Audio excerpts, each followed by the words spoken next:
Iratxe, zer mauz? Oso ondo, eskerrik asko, Xabier. Zure ere moan gaudela esan genezake, ez? Ze administrazio kontseiluen bilerak, zuzendaritza bilerak, horrelako mahai baten inguruan egiten dira. Bai. Eskribatu ikusi nolakoak izaten diren bilera horiek. Generoari dagokionez, zer izaten dira?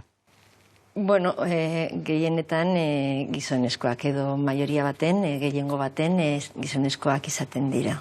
Bi hamarkada eman dituzu, enpresen goi karguetan. Bai. Hasierak nolakoak ziren? Bueno, gazteagoa nintzen, emakumezkoa, eta, aurkitu behar izan nuen nire lekua hor. Ze nola erlazionatzen diren zuzendariak edo pertsonak, gizonezkoak badira edo gizonezkoa eta emakumezkoak, desberdintasunak dauz, ezta? Eta nire lekua aurkitu behar izan nuen hor. Zeintzu ziren nabaritzen zenituen ezberdintasun horiek? Baitu, lehenengo kontziente izan nintzena izan zen hitz egiteko modua.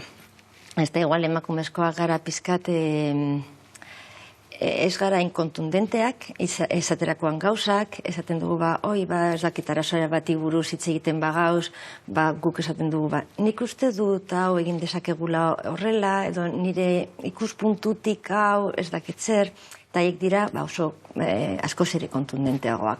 Hau egin behar da, hau eta hau. Horrelako talde baten sartzen zarenean berri eta zu igual bakarra, konturatu behar zara nola entzungo dizuten hor daudenak, ezta? Eta horra iristeko zure ibilbidean, sentitu duzu inoiz emakume izateagatik ez zaituztela hain gai ikusi? Igual batzutan sentitu naz, aurrean neukan pertsona beste perfil bat espero zuela postu horretarako, ezta? Zertan nabaritzen zenuen hori?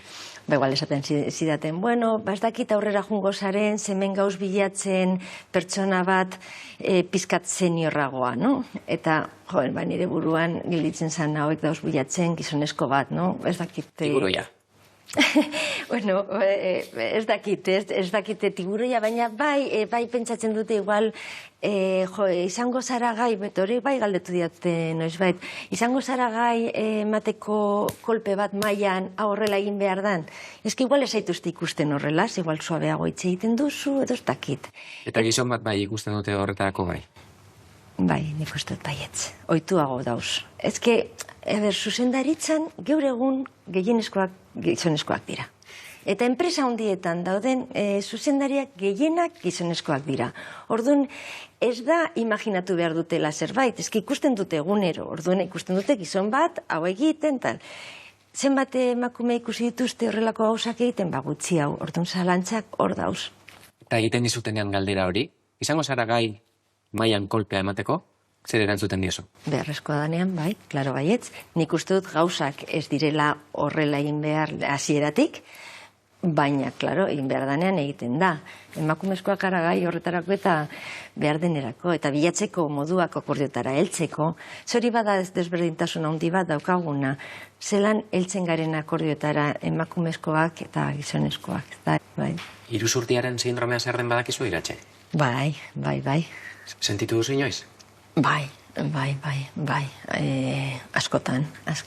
Sentitu dut adibidez orain idatzi dudala liburu bat, administrazio kontseiluei buruz, eta dauz hainbat enpresa aldaketa handia egin dutela, nik gidatu ditudalako, eta ja publikatzeko momentuan pentsatzen jo.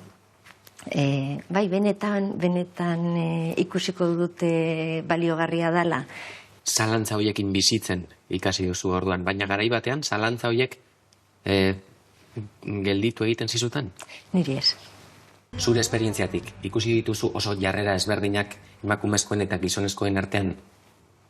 Bai, behitu adibidez, igual, zuzendari moduan nengoenean, igual geneukan promozio bat egiteko. Eta pentsatu dugu, behitu, neska edo emakume honek oso ondo ingo zuen hau. Orduan, proposatu emakumeari, eta emakumeak, zalantza piloaz, ez dakit prestatuta nagoen, ezkenik horrelakorik ez dut inoiz egin, eta esan zigun, bezala bere buru ikusten, gero seme alaba txikiak zituela, eta orduan, pasatu ginen, bigarren kandidatuari, gizonezko bat zala.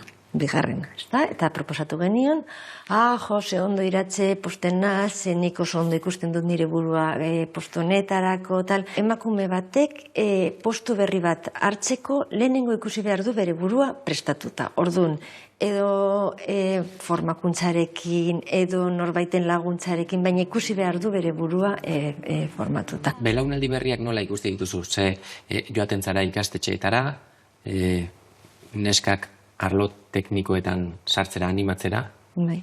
Uste duzu, behaien artean ere ematen dela iruzurtiaren sindromea? Claro, nesken kasuan, gainera ez dute haien burua hainprest ikusten batzutan horrelako karrerak egiteko. Zergatik neskek ez dute hainprest ikusten behaien burua eta mutilek bai? Behar dituztelako ere bai referenteak, horregatik gure lana hor ere hori da. Ikustea gure esperientzia, nola gozatu dugu egin dugun karrera, nola, gutxi gora bera ondo jundala. Eta horregatik zaude gaur, kameren horrean. Horregatik nago hemen, bai. 17 urte daramatzat, nazioarteko industria eta teknologia enpresak zuzentzen.